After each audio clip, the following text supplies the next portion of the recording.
Saudara, umat Katolik merayakan Misa Malam Paskah, Saudara. Malam Paskah merupakan salah satu puncak perayaan Pekan Suci memperingati kebangkitan Yesus Kristus. Misa digelar dua kali pukul 17.00 sore ini dan 20.30 malam. Diperlukan registrasi untuk mengikuti misa di dalam gereja, sementara tidak memerlukan registrasi jika umat memilih misa di tenda dan Plaza Maria.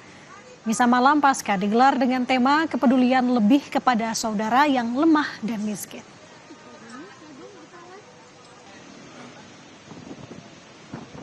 Gereja Katedral Jakarta akan melaksanakan misa sebanyak dua kali, yaitu misa yang disebut sebagai Vigili Paskah atau Malam Paskah atau Malam Tirakatan Kebangkitan Kristus. Pada hari ini akan dilaksanakan dua kali misa di pukul 17 yang pertama yang akan dipimpin oleh Romo Hani Rudi Hartoko SY bersama dengan Romo Andre M. SY. Di Makassar, Saudara, umat Katolik bersiap mengikuti Misa Malam Paskah di Gereja Katedral Kota Makassar. Meski Misa Malam Paskah baru akan digelar pada pukul 18.00 waktu Indonesia Tengah, sejumlah umat Katolik sudah terlihat hampir memenuhi gereja sejak sore.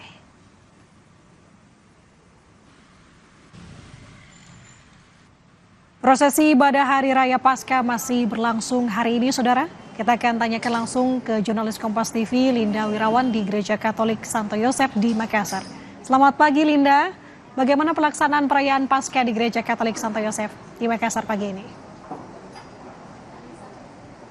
Baik, selamat pagi Nanda dan juga saudara. Karena di tempat saya melaporkan saat ini, Misa Hari Raya Paskah baru akan dimulai pada pukul 8 pagi waktu Indonesia Tengah. Jadi yang bisa kami sampaikan bahwa umat sudah mulai berdatangan sejak pagi tadi dari pantauan kami pukul 6.30 atau setengah 7 pagi waktu Indonesia Tengah di kota Makassar. Jadi ini juga menunjukkan antusiasme dari umat Katolik yang ada di kota Makassar untuk mengikuti Misa perayaan Hari Raya Paskah yang jatuh pada hari ini. Untuk di tempat saya melaporkan saat ini, yakni di Gereja Katolik Santo Yosef Pekerja Gotong-Gotong Kota Makassar, Sulawesi Selatan, akan ada 3 sesi misa perayaan Hari Raya Paskah, yaitu nanti pada pukul 8 pagi waktu Indonesia Tengah, kemudian sesi kedua pada pukul 16.30 waktu Indonesia Tengah, dan juga di sesi ketiga nanti pada pukul 19.00 waktu Indonesia Tengah. Untuk kapasitas gereja selama Misa Hari Raya Paskah ini, saudara, per sesinya bisa menampung sebanyak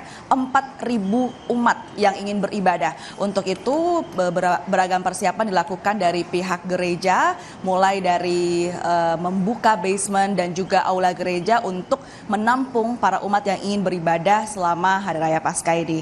Dan juga saudara, selain itu beragam persiapan juga dilakukan pihak gereja untuk menyambut Hari Raya Paskah. Mulai dari minggu pekan lalu, pihak gereja sudah mulai melakukan bersih-bersih gereja, dan ini dilakukan hingga di hari Selasa kemarin. Sedangkan untuk hari ini, saudara, misa sesi pertama Hari Raya Paskah di Gereja Santo Yosef Pekerja Gotong-Gotong Kota Makassar akan dipimpin langsung oleh Pastor Paroki Santo Yosef Pekerja, yakni Pastor Kosmas Kopong Boro. Sedangkan untuk pengamanan selama misa di Hari Raya Paskah ini, saudara, yang berlangsung di Kota Makassar, ada sebanyak 519 personel gabungan dari pihak kepolisian yang siap membantu mengamankan dan tersebar di 151 gereja yang ada di Kota Makassar. Ini kemudian akan disebar di beberapa titik yang ada di Kota Makassar dengan prosedur keamanan yang ketat untuk menyampaikan rasa aman kepada para umat yang ingin beribadah. Dan untuk Paskah ini sendiri, Nanda dan juga saudara, tentunya memiliki makna kemenangan dan juga harapan bagi umat Kristiani yang merayakan. Dan ini juga menjadi pengingat kembali bahwa Tuhan Yesus berhasil mengalahkan maut dan bangkit kembali setelah melalui penderitaannya di kayu salib. Kembali ke Anda, Nanda.